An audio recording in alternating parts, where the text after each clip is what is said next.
Quand vous faites par exemple un test, là, je ne suis pas un robot, et que vous devez cliquer sur la bonne case, et ben vous entraînez avec votre travail, avec votre clic, les IA qui vont être utilisées ensuite pour mieux discerner les humains des robots. La question en philosophie politique de la nature humaine, elle n'a pas été véritablement tranchée. Est-ce qu'il y en a une?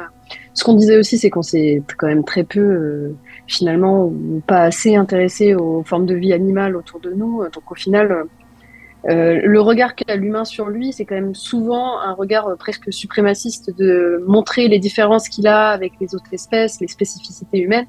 Et puis plus les recherches avancent, plus on se rend compte qu'en fait, la différence, par exemple, entre nature et culture, bah, certaines formes de vie animale ont une culture.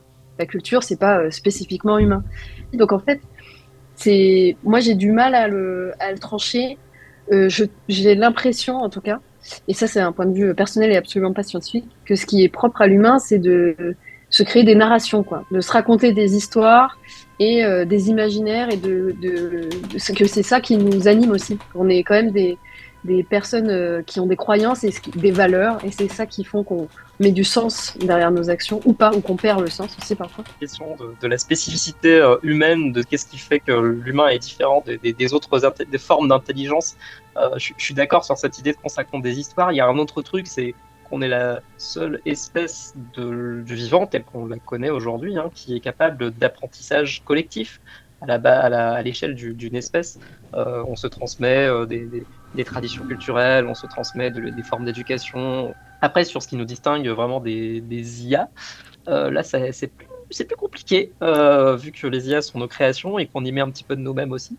Il y a un fameux test qu'on appelle le test de Turing, qui disait en gros, voilà, ce qui pourrait distinguer une vraie intelligence biologique humaine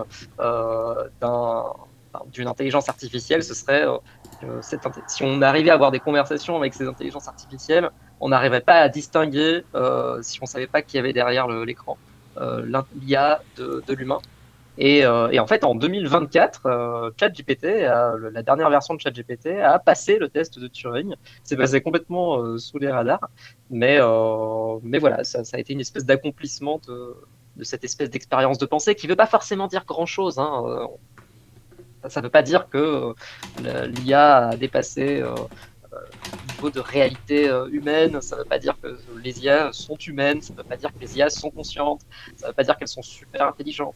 Par contre, bah, on arrive de moins en moins à les distinguer de vrais humains, ce qui fait que voilà, les scams des années à venir vont être assez intéressants.